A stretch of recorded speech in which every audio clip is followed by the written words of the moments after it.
ପଶ୍ଚିମବଙ୍ଗରେ ପ୍ରକୃତିର ତାଣ୍ଡବ ହେଉଛି ପ୍ରବଳ ବର୍ଷା। ସୋମବାର ରାତିରୁ କୋଲକାତାରେ ପ୍ରବଳ ବର୍ଷା ଲାଗି ରହିଛି। ସହରରେ ସୃଷ୍ଟି ହୋଇଛି ଜଳମଗ୍ନ ସ୍ଥିତି। ବର୍ଷା ଯୋଗୁଁ 5 ଜଣ ପ୍ରାଣ ହରାଇଛନ୍ତି। ବେନିଆପୁକୁର, ଖିଦିରପୁର, ନେତାଜୀ ନଗର, ଗରିଆହାଟ ଓ ଇବାଲପୁରରେ ଜଳମଗ୍ନ ସ୍ଥିତି ସୃଷ୍ଟି ହୋଇଥିବା ବେଳେ ଦୁର୍ଘଟଣାରେ 5 ଜଣଙ୍କ ମୃତ୍ୟୁ ହୋଇଛି। ଗାରିଆ କାମଦାହାରରେ ରେକର୍ଡ ହୋଇଛି 332 ମିଲିମିଟର ବର୍ଷା। ମେଟ୍ରୋ ଓ ଟ୍ରେନ୍ ସେବା ବାଧାପ୍ରାପ୍ତ ହୋଇଛି।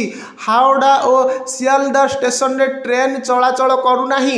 ଅନେକ ସ୍କୁଲ ଛୁଟି ଘୋଷଣା କରାଯାଇଛି। ଆଗାମୀ 26 ତାରିଖ ପର୍ଯ୍ୟନ୍ତ ପ୍ରବଳ ବର୍ଷା ସମ୍ଭାବନା ନେଇ ସତର୍କ ସୂଚନା ଜାରି କରିଛି ଭାରତୀୟ ପାଣିପାଗ ବିଭାଗ। ବର୍ଷା ଯୋଗୁଁ ଦୁର୍ଗା ପୂଜା ପ୍ରସ୍ତୁତି ମଧ୍ୟ ବାଧାପ୍ରାପ୍ତ ହୋଇଛି। ଅନ୍ୟପଟେ ଗୁଜରାଟର ଡାଙ୍ଗ ଜିଲ୍ଲାରେ ପ୍ରବଳ ବର୍ଷା ଯୋଗୁଁ ଖାପ୍ରି, ଅମ୍ବିକା, ପୂର୍ଣ୍ଣା ଓ ଗିରା ନଦୀରେ ବନ୍ୟା ପରିସ୍ଥିତି ସୃଷ୍ଟି ହୋଇଛି। ଜଳମଗ୍ନ ହୋଇଛି ତଳିଆ ଅଞ୍ଚଳ। ଗାଲକୁଣ୍ଡ ଅଞ୍ଚଳରେ ବାଦଲ ଫଟା ବର୍ଷା ଯୋଗୁଁ ଖାପ୍ରି ନଦୀରେ ବନ୍ୟା ଆସିଛି।